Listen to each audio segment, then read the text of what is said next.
Hello, Crossroads Community Church. As we join together here on Treaty 6 land in Edmonton, Alberta, it's so great to be able to share with you in this way. Today, I want to talk to you about trees. Actually, I want to talk to you about seasons, really, but I want to use a tree to explain that, and so we'll get into that. But as we look at seasons and trees, it's really set in this whole thing that we've been looking at for the last few weeks, and the series is about creator and creation. And we began looking at Christ as the cornerstone, Christ, the one who speaks and the world is formed. And all of creation is set in this cornerstone of Christ Jesus. And so because of that, we can be still for the presence of the Lord. The Holy One is here. We can rest in that knowledge that Creator is in control. And then Creator set up this thing that we call day at the very beginning, and we have day and night and this rhythm and balance that we can actually choose each day to say, this is the day that the Lord has made. I will rejoice and be glad in it. Last week, we talked about weeks. We talked about that the week and the Sabbath that comes together, and this relationship of all the things that were created, and then the resting and the celebrating of all of that was created. This concept that we are in relationship, that we work together. And Randy Woodley, last week I read from his work, and he called it the harmony way, that as we were created to work together, and that is God's way, and the Creator's way was that we would work this out together. Well, this week, I want to move on to the concept of seasons, the concept of summer, or I guess it starts spring and summer and autumn and winter. We're moving into winter. We've got that snow here. And so we say, oh, we don't want that snow. But the seasons are set in place for a reason. Right at the beginning of Genesis, in the flood account, we read these words from Genesis chapter 8 and verse 22, and we read, while the earth remains, seed time and harvest, cold and heat, winter and summer, and day and night shall not cease.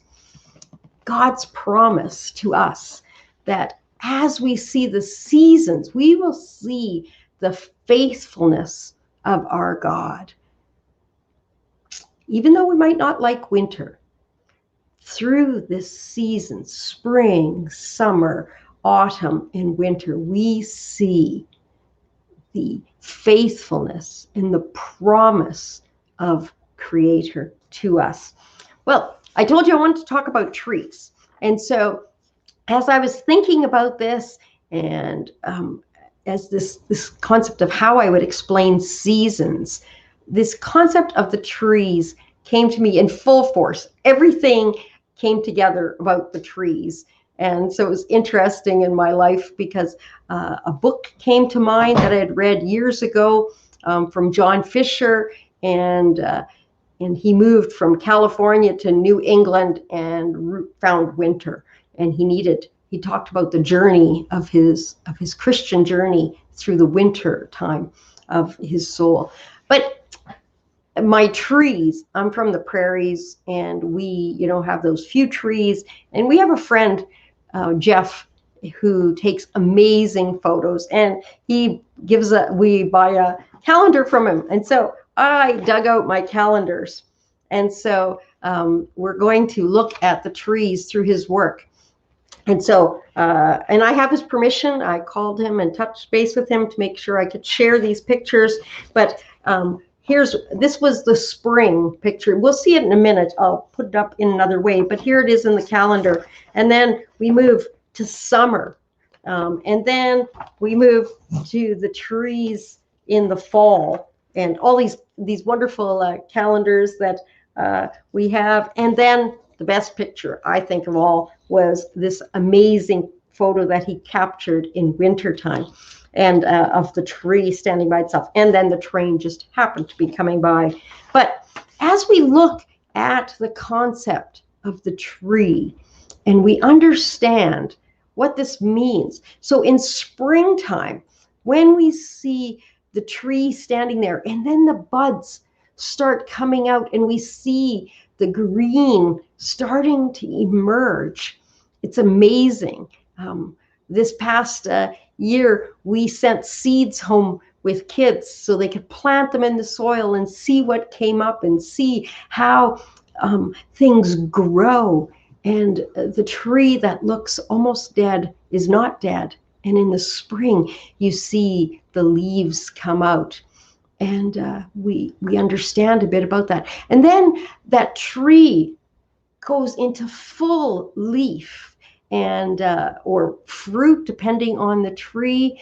And so we have some cherry trees in our backyard, and they blossom, and then the fruit starts growing. And in summer, it is beautiful as it stands there.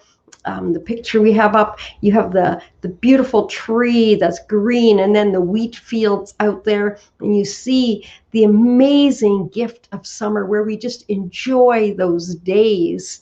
And then the fruit falls, we pick it, we eat it, the crops are harvested, the leaves start turning color, and we walk through that as we see those leaves fall off the trees, and we have to rake them. But as those move on, the tree pulls back into itself and goes into its own space of rest. And in the winter time, it digs deep, and those roots go deep into the ground to set in place that which will hold it through that time of winter. And then the tree starts budding again. Well, as we look at this amazing gift of trees, there is so many people who write about trees. This past week, I was listening to my friends down in Albuquerque on the Good Medicine Way, and they were reading tree poems, and it was amazing as I was thinking, wow, it's still about the trees. And one lady shared from Australia about the gum tree and something that her grandmother had taught her. And so as I was listening to these, we learned so much from the trees. Whether it's I talked about this last week, braiding sweetgrass. She talks about the pecan trees and how the fruit masting trees seem to work all together as a community. Or you could have the maple tree. John Fisher, in his book, talks about the maple tree and how you see the beautiful red leaves that come out, but it's in the winter, and in the last part of the winter, the coldest part, when it then starts to thaw, where the syrup runs. And each different tree, from the cherry trees to the poplars to the oaks to the pecan trees to the maple trees, each one has a gift to teach us and knowledge that we can learn from the trees. But really, each tree still goes through that same cycle as we do, where there's sometimes in our lives where it's the spring and everything's new and it's budding and it's like, wow, look at this. And then in the summer where we just are like, oh yeah, we just celebrate, we enjoy life. And then the fall comes and things get a bit more, they fall off, things fall off.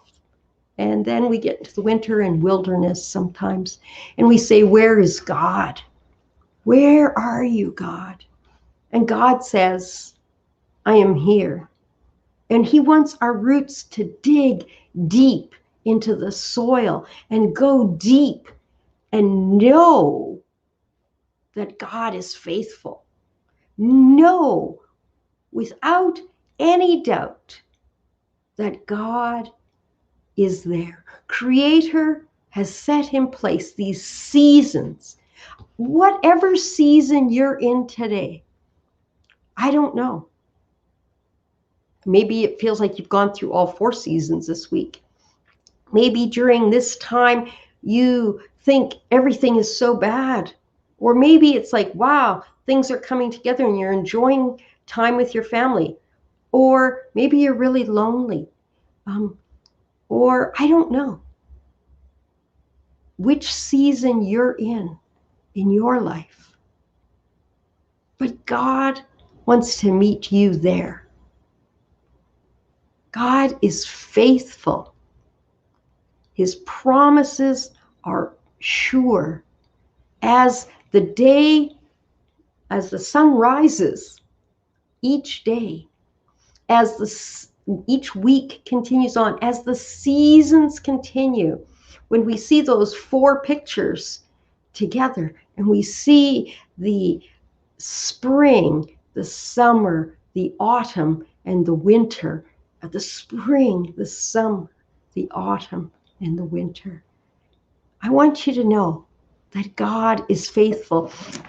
We send out readings each week. If you'd like to get them, just let us know. Last week we started reading the last major prophet. You know, you're getting to the end of the year when you get to the prophet Daniel. And Daniel, young man in captivity, wanting to be taught to be a wise person while he's in exile. And Nebuchadnezzar has a dream, and no one can explain the dream. And so Daniel, actually, they're going to be executed if no one can explain this, because they're part of the wise people in Nebuchadnezzar's kingdom. And Daniel goes to his friends, Hananiah, Mishael, and Azariah. We know them by their Babylonian names, Shadrach, Meshach, and Abednego. But as they sat in Babylon, Daniel calls to his God, and he says, "Blessed be the name of God forever and ever, for wisdom and power belong to him. It is he who changes the times and the seasons." I read that and I was thinking, wow. I'm reading out of the Amplified version this year. I'd never read that before. It isn't in necessarily all of them. It talks about that he controls the world. But here he controls the times and the seasons. He removes kings and establishes kings. He gives wisdom to the wise and greater knowledge to those who have understanding. It is he who reveals the profound and hidden things. He knows what is in the darkness, and the light dwells with him. I thank you and praise you, O God of my fathers, for you have given me wisdom and power. Even now you have made known to me what we requested of you, for you have made known to us the solution to the king's matter. Daniel, speaking to a foreign king, calling out in the name of God, that might have felt like a real winter time in their lives. But he recognized that as God held times and seasons, as we enter into this season of Advent, next week will be the first Sunday in Advent. As we enter into that, may we dig deep into the knowledge and the faithfulness and the promise of God when we feel like there's nothing around, that we would dig deep into that. We're going to upload the song as well, In the Bleak Midwinter, Frosty Wind Made Moan. But it leads us to the manger scene, one of the old Christmas carols. We'll upload it, invite you to listen to it. But in the bleakest times, God is faithful and his promises are trustworthy. May you find that to be true today. May you dig deep, and may the trees around you lead you to your Creator. God bless you, and may you just be abundantly blessed and just rested and revitalized as we journey together into Advent.